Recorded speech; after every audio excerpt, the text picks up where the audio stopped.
2025 was a big year for me in terms of movies. I'd never been a huge movie guy or really consumed it as a style of media until late 2024. I'd seen a good amount of movies, some cult classics like Napoleon Dynamite and a Monty Python movie, but it was always something I'd do very occasionally until that day in December. Me and some homies were wandering through local big lots on the prowl for something interesting to do, participate in, or watch. We had just kicked around the playful idea of making a mini movie over our winter breaks, just to do something besides doom scroll for hours a day. And then we struck gold. In front of us laid a $3 copy of a film so intriguing, so interesting, one could even argue tantalizing. In front of our innocent eyes laid Bobbleheads, the movie. This was an easy decision. We recorded ourselves reacting to this movie, which looking back was one of the greatest decisions of my lifetime. Big Lots died shortly after, the only purchase from there being this gorgeous atrocity of a film. While Big Lots' ashes turned to dust, wind blown across the sand, they served as kindling to a love of the art of film to me. A large portion of the media I consume revolves around films, whether it be watching reviews or movies themselves. According to Letterboxd, I watched around 60 movies for the first time in the year of 2025, while I probably watched over 100 in total. Highlights being Whiplash, The Green Knight, Grand Budapest Hotel, etc. 20 of these were theatrical releases from this year, at least I think they were. And I figured, what the hell, I'd review them. Now I like to think of myself as a nerd for this stuff, but I'm new to this world, so bear with me.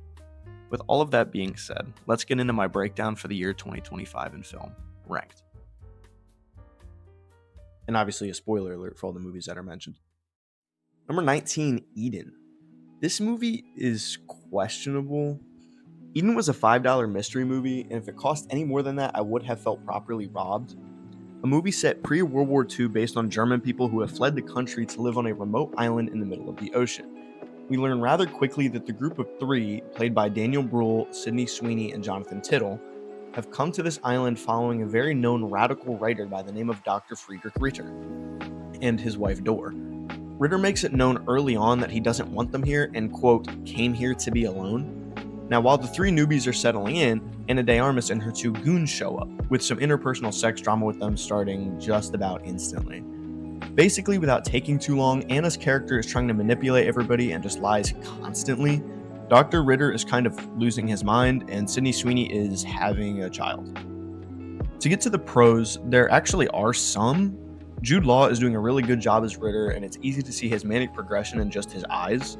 The set work is also really cool, and watching them progress with building and agriculture is super interesting. And the last really positive thing is the score, which is Hans Zimmer, so it's not surprising at all that it's a highlight of the movie. Daniel Bruhl is also the only one whose German accent doesn't slip constantly. I think the studio forgot re-recording things is actually an option. Now to the negative parts. Sydney Sweeney is a bad actress. Not exactly. How is your book coming along, Dr. Ritter?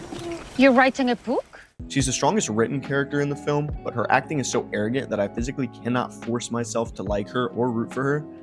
The audience doesn't really have anybody else left to connect to, with Dor being the second option, but she'll go like 20 minutes without being on screen, so she feels pretty disconnected too.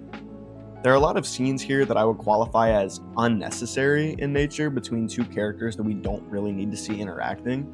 A specific example of this is when Sydney Sweeney and Daniel Bruhl's kid is talking to Ana de Armas, specifically to show the audience how manipulative she is.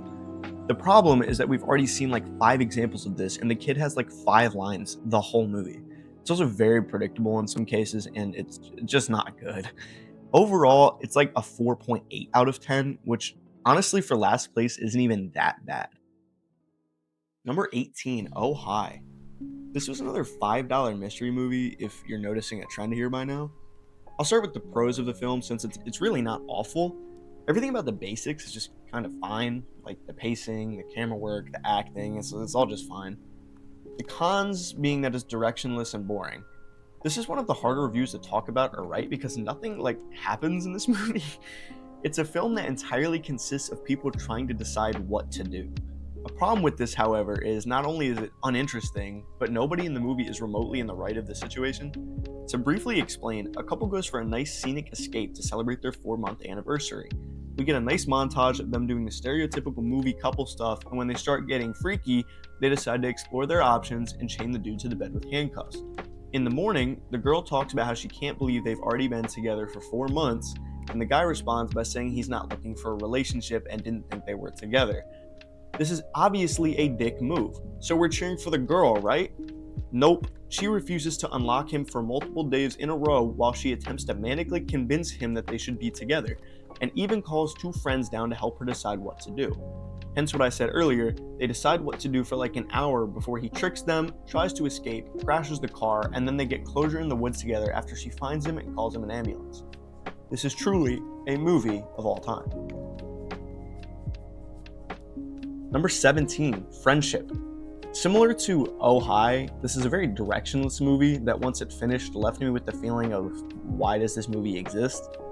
It's just Tim Robinson making poor decisions over the course of 2 days for an hour and a half, and while the humor is good, it wears off about 30 minutes in.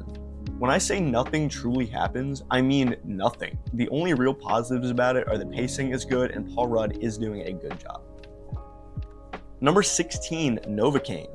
This one is weird. It's not bad, but it also doesn't really feel like mid to good either. It starts out well, with likable characters and cool camera work, but it gets a little bit too goofy for me. It gets very tiring, but in the early bleak parts, the small moments of levity really do work. Then they start trying a little too hard to be funny and quirky. The early fight camera work is really immersive and creative, but it kind of gets thrown away after the kitchen fight scene. Another thing the film really struggles with is delineating between being unable to feel pain and being an expert hand-to-hand combatant.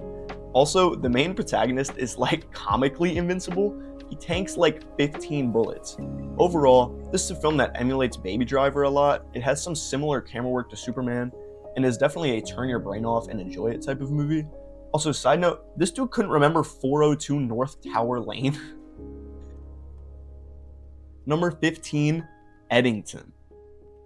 Okay, this will probably be the longest one. This movie pissed me off. I'm upset because a film with this cast and this start shouldn't be this infuriating. The first hour of this movie is amazing. Probably, seriously, a 4-star start in my mind. It's a neutral criticism of extremism in the best way, highlighting the flaws and redeeming qualities of everybody involved in the 2020 COVID stuff. Sheriff, played by Joaquin Phoenix, is a good character. He has clear flaws, but he also has the best intentions at heart. He loves his wife and is trying to make her life better however he can. It's apparent that he's a good person in his core. Pedro Pascal's character, named Ted, is seen as something similar on the opposing side. Probably a little extremist, but a good guy who never wants to take the shot below the belt. He's pretty upfront and doesn't want to ruin lives if he wins or loses, same as the sheriff. Another character to focus on is Sheriff's wife, Louise, played by Emma Stone. She's somebody with a lot of trauma in her past, who the sheriff is very patient and understanding with. Her character development is getting looped into a cult. She basically serves as a driving force to push Ted and Sheriff Joe against each other, as Joe thinks Ted assaulted her years prior. He then slanders Ted, gets slapped by Ted, and snipes Ted and his 18-ish-year-old son. Ted and Louise are both more of plot devices than characters, which is very disappointing as Ted was the most interesting character for me to follow. Anyway, throughout all this, we also jump occasionally to follow some dude named Brian, who gets his crush stolen by Ted's son before he gets capped, and does basically nothing else. Meanwhile, let's see what Joe's doing now. Oh, as expected, he's framing his most loyal cop. What a lovable main character. Oh yeah, by the way, Antifa is here now. They kidnap said loyal cop and the other cop who nobody cares about, and blows them both up in front of Joe. The loyal one lives, barely, even though the other cop was ripped limb from limb and was farther away from the bomb than loyal cop was. Whatever, man. I don't even care at this point. Now they're chasing Joe through the desert for an hour. He gets stabbed in the head and kind of saved by, you guessed it, Brian is here. The result of this is Joe is somehow alive. He is rendered to become Stephen Hawking. Emma Stone's character has a kid on the way with the leader of her cult. Emma Stone's crazy mom becomes the caretaker of Joe. And wait, hang on. What happened to Brian? He becomes Charlie Kirk. No, I'm not even kidding. The only thing I like about the last 2/3 of this movie is the sound direction when Joe is standing in the middle of the road at the end of the Antifa fight.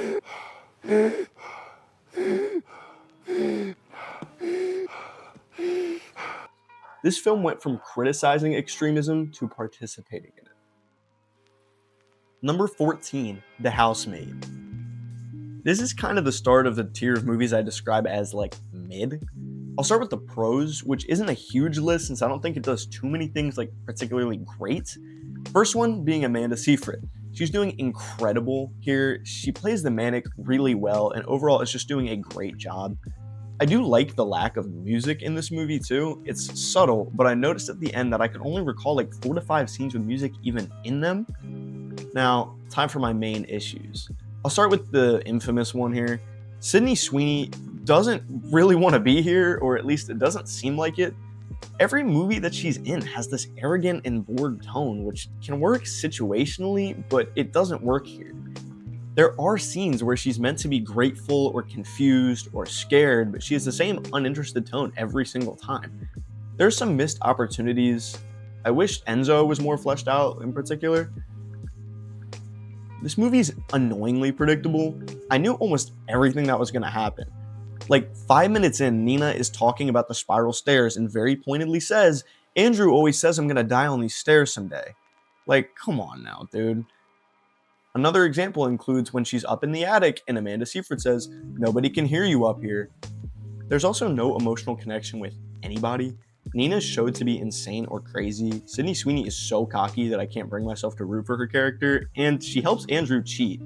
And Andrew is supposedly the perfect character, but I didn't trust him from the start because they show us hints that he might not be all there, like his fingers twitching whenever Nina goes against him. One last thing, the superhero lines gotta go. They're actually awful. Whatever positive the movie had going for it, they would eradicate with some dumb shit like, I need a sandwich. I need a fucking sandwich. Or pleasure's all mine. Dude, stop it. Number 13, After the Hunt. The urban legend is that the word mid was actually invented specifically in order to describe this movie. Good at a lot of things, great at none, bad at a few. This one has a nice vibe to it for sure, with near constant slow jazz soundtrack over the background. The acting is good, with Julia Roberts and Andrew Garfield. My favorite acting performance is actually by Michael Stuhlbarg. This one's really interchangeable with The Housemaid, and I actually debated switching them, but we'll leave it like this. The main problems with this movie are definitely the script and part of the storyline. There's a very elitist energy about it, and it kind of feels as if it's trying so hard to be profound that it actually becomes very difficult to follow. It has something deep to say, but it never actually says anything. It flirts with these heavy themes as if by simply mentioning them it gives the film moral or intellectual weight. I still can't really tell you the conclusion of this movie. Nobody is particularly likable either. Julia Roberts' character is rude and snappy all the time.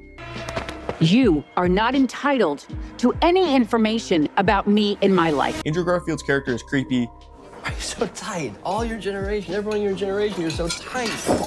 Again, thank you. Perfect. Exemplar. The student girl is demonstrated as untrustworthy and a liar, maybe. I kind of still can't really tell you. And Michael Stuhlbarg's character is just frustrated a lot. On that last point, we never see his buildup of frustration, so his annoyed energy just kind of seems out of nowhere and doesn't really come across great. This film also has a really weird hand thing, like a Tarantino movie with feet. Overall, very mid. Number 12, Fantastic Four: First Steps. This one's pretty fun to watch, though it's not a great movie. I think I'm pretty in the majority by saying it's decent. Johnny is a great character, and I really like how he's done here, but I didn't really get to know anybody else. There's not much development for these characters since supposedly everybody who watched it should know who they are already. The issue is, just because I might care about other iterations of these characters doesn't automatically mean I know or understand or rationalize with these versions of the characters. The script is very mid too, and some lines are pretty bad. I think there was a comic booky intention with the sound of it, but it doesn't really work super well. On another positive note, the mixed vibe of modern and vintage is really cool and adds a whole nother vibe to it. I think the pacing is rushed, but I think that might be a result of kind of weird editing choices too. There are moments where it's very sudden. A character will be like, we should do this. They'll talk for like 45 seconds and bam, they're in space. While this is very funny, I would prefer some build up to the mission to make it feel more important. And a side note, that fake out death was so bad. Genuinely burst out laughing at it. Number 11, The Phoenician Scheme. This was Wes Anderson's 2025 film, and I'd never seen one of his movies the morning of the day we were going to go watch it. Thus, I watched Grand Budapest Hotel. To this day, I think Grand Budapest Hotel is the best written script I've ever seen in a movie. I have very few issues with it, and without going into too much detail, it got me irrationally excited for The Phoenician Scheme. In comparison, it was a very disappointing result. While the result was kind of a letdown, the movie isn't bad. A lot of random things happen here, and I don't love the style. It actually felt like the Temu version of Budapest in a way. The pacing is also pretty rushed, and the main problem I have, and others too, are that I cannot tell you what the Phoenician Scheme is. It's never really clear what they are doing or why, and it kind of felt like a bunch of scenes stacked on top of each other with no real overarching story. Onto the positive things, the acting and the ending are both great. Benicio del Toro is a good fit for this role, and Mia Threepleton really does steal the show. Michael Cera is also a great fit for Wes Anderson. Those being the main trio really does make it enjoyable to watch them, even if I don't really know what's going on. The ending is really sweet and probably the best outcome for the scenario. Another thing, the soundtrack is perfect, particularly the sound in the opening scene. Of Anatole Zsa Korda, international businessman,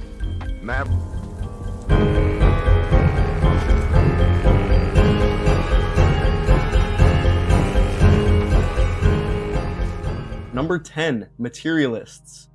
This movie has the worst reviews of any on the list, slightly worse than After the Hunt. I must admit, I kinda don't get it. I can't really tell if I'm disappointed or pleasantly surprised. I wanted a fun hate watch, and it really wasn't a bad movie. There are certain things that it could have done far better, such as handling the sexual assault or making the main character even a sliver likable, but overall, this is a decent movie, I think. It's at least way overhated. Pedro Pascal and Chris Evans are both great. It's a little by the books for sure, but the really good cinematography puts it over the rest so far to me. Number 9, Bring Her Back. This is the first movie on this list that I would qualify as being good. It's not great, and there are some things that split me entirely. I definitely have the most notes on this one, and it's the most divided I am on any one film on the list. It's a horror movie, and a pretty solid one, especially for the genre. In particular, I really like that most of the time the characters tend to make rational decisions. As a matter of fact, the characters are the highlight of this film. The characterization here is really good. We quickly come to love Andy and Piper, and while she's mentally unwell, we can pity and resonate with Laura. The emotional moments in this got me more uncomfortable than any gory scenes in this movie did. Laura crying in the pool at the end, Andy and Piper's whole relationship, the voicemail he left her, it just goes on and on. Another huge part of the characters is the acting and how good it is. In particular, Piper is played by Sora Wong, who's blind in real life and portrays it so clearly on the screen that you can't really help but root for her.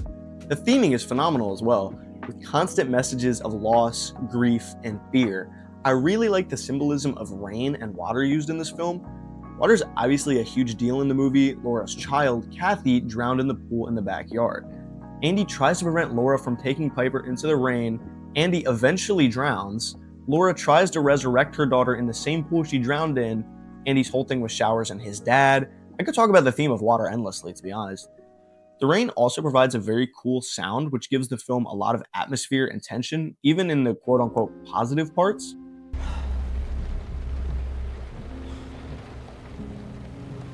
I love you, Pipe. My problems, however, include a lot of questions. What exactly is Laura's plan for if this works? She's not stupid, and to clarify this, her mission is to resurrect her dead daughter through Piper. So she kills Andy and kidnaps and hypnotizes a boy named Connor, who she names Oliver, to be a carrier of Kathy's soul and transport it between the two. How is she going to explain this? Kathy died like 5 years ago. It is common knowledge that she is well and gone.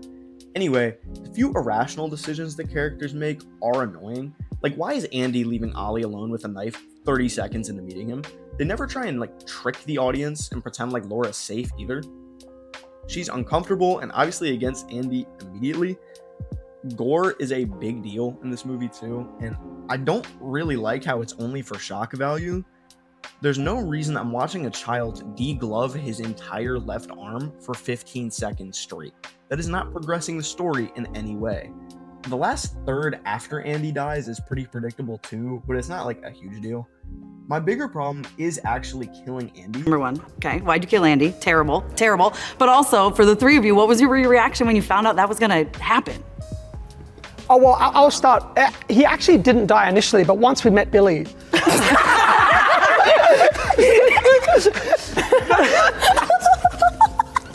You just had to kill him. Yeah, they got stories to keep me out. I was like, he's not surviving the mud. I think in the mud. Yeah, literally. I don't mind the twist in concept. Honestly, I do like the idea. It's unexpected and upsetting. The problem is, it leaves Pipe as the main character who's been nothing but the character we pity and root for. Andy was our connection to this storyline, and he very suddenly gets drowned in a dirty puddle. One last nitpick I have is I wish there was slightly more explanation to the supernatural events that transpire. It's shown that Ollie is kind of a demon, and I don't really know why or when this happened. He's still an 8-year-old boy. Good movie, but I have many mixed feelings. I have never heard such a deafening silence in my life as the credits for this movie. Number 8, We Bury the Dead. This was our last mystery movie and for sure the best one. The basic storyline is a bomb goes off, killing like a third of an island just south of Australia. The victims, however, are not all destroyed. Some of them slowly wake up, becoming zombie-esque forms. Ava, the film's protagonist, is venturing to go see her husband, who is on a work trip to the location that the bomb went off, and get her closure for the conversation they never got to have. It's revealed to us that she cheated on him, and she teams up with some dude named Clay to go rogue from the main help effort and go to his resort. She gets there and finds out that he had cheated on her the night prior and has died before they could have that conversation. This is a movie that can be described by the word solid. It's not phenomenal, and I do have a couple issues with it. It's annoyingly predictable, more so than even The Housemaid or Fantastic Four's fake out death. I predicted like half the movie within 20 to 30 minutes, and it never really subverts your expectations in any way. I also do wish the film actually explained things more. The bomb is something I need more context on. When did this happen? Why? How? More of a timeline or something? We just get 3 short news clips of a bomb, and then Daisy Ridley is in Australia. Speaking of Daisy Ridley, she's doing a great job, where her character is written to be so unlikable. Nobody here is particularly likable. The only non-problematic guy is Clay, who's more of a caricature than a character and disappears for half the movie. I'd also like a clearer timeline on the zombies. At the beginning, they are genuinely kinda sweet, and at some untold point in time, they become 28 days later zombies. But some of them just wake up angry, and I'd like more clarification. The ending is my last main issue. It's kind of abrupt and unexplained, which doesn't really leave a great taste in viewers' mouths. On to the positives. The camera work at times is very cool, and there's a near constant tension, which is benefited by good pacing. I like the theme of the pain and reality of unfinished conversations and a lack of closure. I also like the small-scale personal story in a much larger issue. This is a good movie, which is funny because I seem to be in the minority for it. It's akin to Sixth Sense with the zombies, and I think the horror tag on this movie hurts it a lot. There aren't going to be more than a couple jump scares and creepy shots, but if you can separate the genre from what is actually happening on screen, it will be a good movie watching experience. Number 7, Weapons. Every time I watch this one or talk about it, I like it a little less. I was really debating moving it down a bit, but it does live to see this spot. I've heard it described as plot holes, the movie, and that's really not a crazy take. To sum up the story, a boy's entire class goes missing at the same exact time in the middle of one random night, except for him, and we slowly jump from person to person to figure out what happened. Spoiler, the boy's family is taken over by a witch of some sort named Gladys, who may have the worst wig of all time. Gladys is sick and dying and needs the children for some reason or another to heal herself. Alex, the boy in the class, actually gathered their belongings and helped his new witch grandma to capture his classmates out of fear that his parents would be hurt. Gladys has this weird freaky bell that she can use to control people, and I understand the plot holes thing. The bell is pretty underexplained. She manipulates the principal at one point, which is fine and dandy, but I don't understand one thing. We're shown that hitting the bell again can cause people to be unhypnotized by the bell, because, spoiler alert, it's how Alex saves his parents and his classmates. At the time she hypnotizes the principal, the entire class is hypnotized in her basement. Why are they not broken from it? It's unclear. Plus, Alex steals everybody's name tag for Gladys to use in her freaky potion. You're telling me that nobody noticed the entire class's name tags had disappeared at once? I've seen people complain about the school shooting reference and calling it a plot hole. It is unnecessary, I agree, but it's not a plot hole. It's an image generated in a dream of one of the missing kids' dads. It does nothing to further the plot in any way. It's pointless, but it's not a plot hole. What is a plot hole is that I believe it's been like a month since the kids left at some point, and nobody has gone to Alex's house. The cops aren't going to visit the only kid who didn't go missing a month ago. They would clearly see the robotic zombie people, or if they didn't, would they not see the boarded up windows or other random things that seem very off? Also, supposedly Alex's parents are employed, right? In a month of not showing up to work, nobody is questioning the disappearance of the parents of the only kid who didn't go missing. The cops are also quite stupid here. They didn't think to map out the kids' directions and realize that Alex's house is perfectly in the middle of the directions they all left. Why is the alcoholic teacher forming a duo with the heartbroken, emotional dad and doing a better job than the cops are? One of the positives. I like the acting, the emotional moments in this movie are really solid, and the jump around perspective keeps the pacing feeling very fresh. The characters are reasonable, with the most realistic character actually being that same dad who had the gun nightmare. Overall, it's a good movie, but I do understand most of the complaints people leverage against it. One of my homies really went, "Aw, look at the little weapons," after they capped Gladys, and I laughed at that for at least 20 minutes. Number 6, The Choral. Chorale? A man should hear a little music, read a little poetry, and see a fine picture every day of his life, in order that worldly cares may not obliterate the sense of the beautiful which God has implanted in the human soul. This one hurt, man. One of the most complex movies I saw last year, leaving a lot for me to think about whilst at $1 Taco Tuesday night with my friends and family. I guess the reviews of this are low because people find it boring. The reviews are pretty mid overall, and truthfully, I don't think those people get it. This is a beautiful and painful film that represents how tragically real this setting and scenario was. Now, yes, does it drag? Absolutely in the early parts of the middle and the beginning, but I do believe that the empty space isn't without purpose. It seems to me that it is deliberate to let the viewer expand mentally on the ideas I'm about to say. Some of these will sound insane, but truthfully, I don't care. Subjects include, but are not limited to, the concept of war and a draft, the meaning of life, the pain of reality, and the unfortunate reality that closure is not a common ideal. We Bury the Dead has a similar theme in terms of closure, but it's really subtle here, and it feels sort of sophisticated, if that makes any sense. The camera work is fine, and the pacing definitely needed some work, but the acting is so fucking good. I love Ralph Fiennes, and everybody else is doing a perfect job. Too much to even shout out. The acting seriously might be the best in a 2025 movie. The painful reality of shit just ending hit me. I've been in the world of sports and theater and cinema, and there's few feelings as empty as stuff ending. For instance, I'm a Chicago Bears fan, and while we had an A+, 10 out of 10, better than everybody ever imagined for us this season, the second we got eliminated in the divisional round brought me such a hollow feeling. The same feeling I get at the end of something. This film brings this idea into the spotlight, and after the big performance, they all separate. They didn't make any money off the performance, so all they're left with are the connections they made, the experience they had, and the memory that is determined by the individual. This film also brings into question the meaning of life for me. Yes, I know that sounds ridiculous and over the top, but it draws that conclusion. I watched them cohesively decide to make the performance for them. No monetary value or notoriety, being able to control something. We don't know where we're going. We don't know where we're from, why, or when. But we can determine what we do with our time. And I watched a group of people decide together what is special to them. I haven't gotten this close to tearing up in a while to a movie. Side note, I really do love the symbolism of the boys, who I may add are perfectly written, are not the main part of the performance. They aren't the focal point. As a matter of fact, when they're shown, it's kind of as if they're just a part of the crowd, which is exactly what they are about to be deployed into and treated as.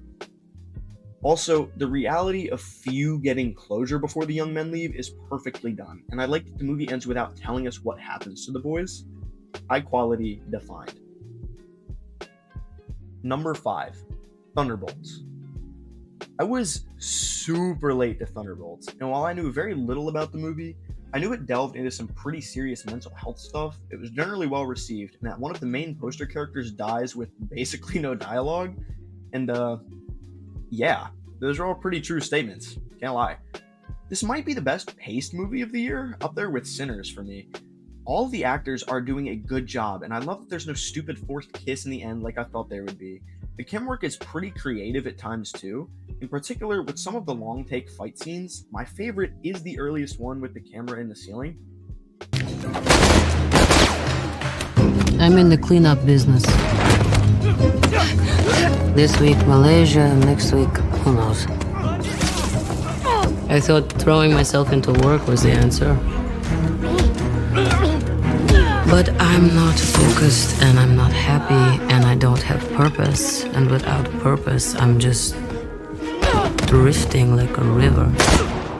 The characters can fall flat on occasion, specifically Ava and kind of Bucky, who's just oral farming the entire time, which to be fair is hilarious.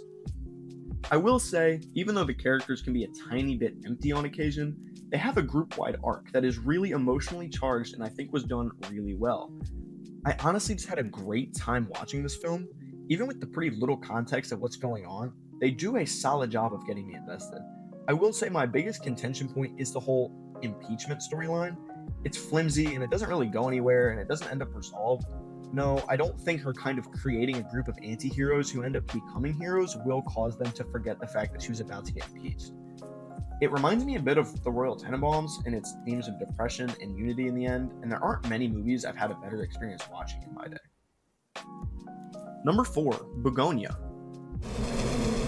It all starts with something magnificent. I went into this movie knowing only the premise, which is 2 conspiracy-obsessed young men kidnap the high-powered CEO of a company, convinced that she's an alien intent on destroying the Earth. I was expecting a goofy concept, M. Night Shyamalan-style, well-acted movie. It had a generally well-received result, so I was pretty excited to watch it. What I watched instead is one of the most immersive, tense movies I've watched all year.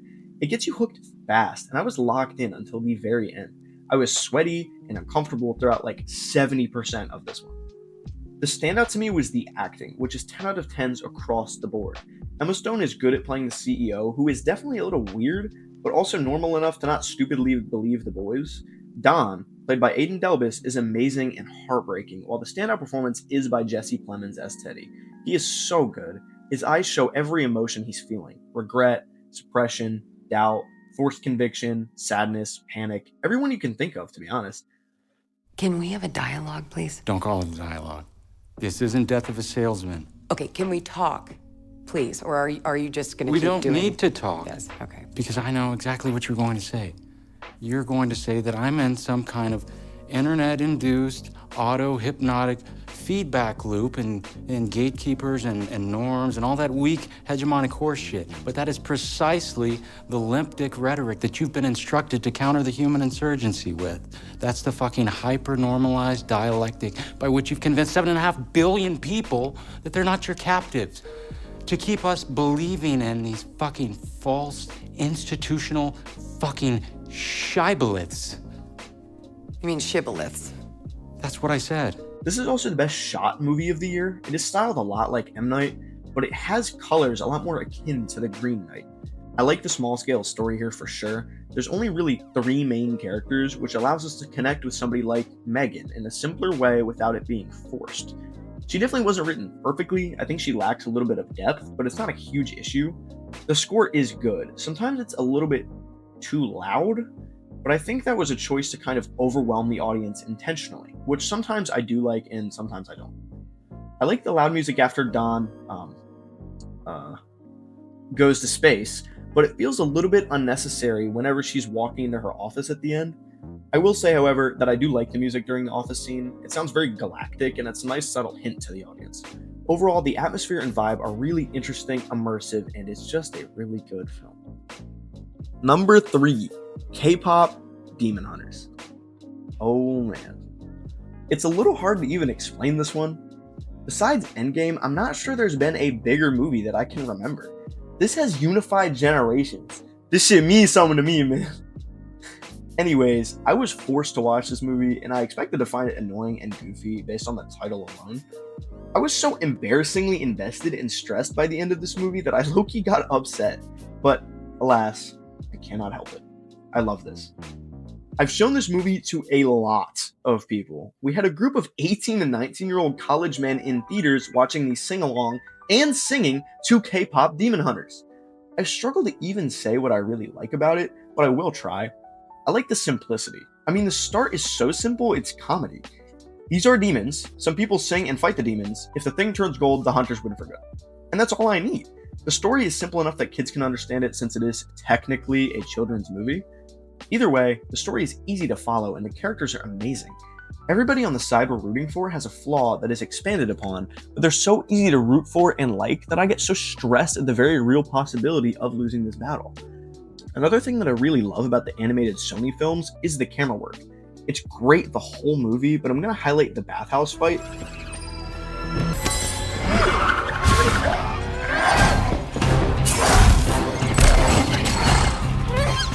This camera work is insane and so immersive to an already creative fight idea. The attention to detail here is wild, with the tiger and the pot, etc., etc. The music is good, and the emotion this movie evokes is maddening. If there's a couple things that I would say I kind of don't love, it is the somewhat unnecessary kids movie moments on occasion, and the fact that regular people in this universe are comically stupid. The dude jumped and changed the color of the world. Nothing seems odd there. No? Okay. Regardless, this is a fun-ass movie that I've watched probably near 10 times. If you're still ducking it, open your mind and watch the damn thing. It's heat. Number 2, Superman. This will be surprisingly short for such a highly ranked entry. I see a lot of mixed reviews here, which I understand. But I also first watched this right after Weapons in theaters, and it was so upbeat and fun, I really can't help but love it. Corn Sweat is great here, and they make Lois work for the most part. I have one main issue with her. I wish they didn't make it so she was about to break up with Clark. It makes her seem a little bit like a power gold digger whenever she was about to end things, and then he locks the fuck in and saves the world. It's kind of like, never mind, we're cool. I get it in precedent, but it could have been done better. The ending monologue is corny and preachy as hell, and at an emotional moment I started giggling. The last issue I really have is how unseen and rushed the Baravia subplot is. I'd like to see why he's messing with foreign affairs, and also I would like to see how he's reacting to what the movie tells me is him losing his first fight ever. The camera work is goofy in a good way. The big main fight when everybody shows up gets me hype every single time, and overall this is just a good, fun movie. Number 1, Sinners. Sinners is so good. I haven't been this excited by a movie maybe ever. The ending of this had me so tense I was genuinely tweaking, and that's in large part because of the characters. They are one of the highlights of this film to me. There are a lot of characters, and by the end of this you feel as if you know almost all of them. The main point of this movie is that it's a vampire movie with Michael B. Jordan in it, but the real main character is actually Sammy, played by Miles Kate. Now this movie has also performances by Michael B. Jordan playing 2 characters, Haley Steinfeld, Jack O'Connell, Delroy Lindo, Wunmi Masaku, Lee Jun Lee, Omar Benson Miller, and a whole host of other characters. When I tell you that the musician playing his first role ever is the best performance here, I mean it. Miles not only has a phenomenal voice, but he plays Sammy so well that he somehow shines past everybody else's incredible performance. The music is a great theme, probably the main theme here, and the scene it builds to weaving through the generations of music and culture is something I have never seen before. Even the infuriating decisions that characters may make are rational and understandable. You see how they can happen. And it doesn't even really seem like the vampires are particularly evil, which is a theory that's assisted by the post-credit scene, which changes everything about the movie in a great way. I like slow burns, and this is definitely a film that falls under that category. The first half of Sinners doesn't even have vampires. I kind of forgot that they were a part of this halfway through. It's such an atmospheric start. I have no problems with this movie. I cannot think of any cons. Ryan Coogler hit with this one. It's genuinely one of the funniest movies I watched this year. 5 stars. And that's it. 19 movies that came out in 2025 ranked. I had a couple more on the list, but we didn't get there, such as already supreme, one battle after another, an eternity. But I'm going back to college tomorrow, so we got to wrap this shit up.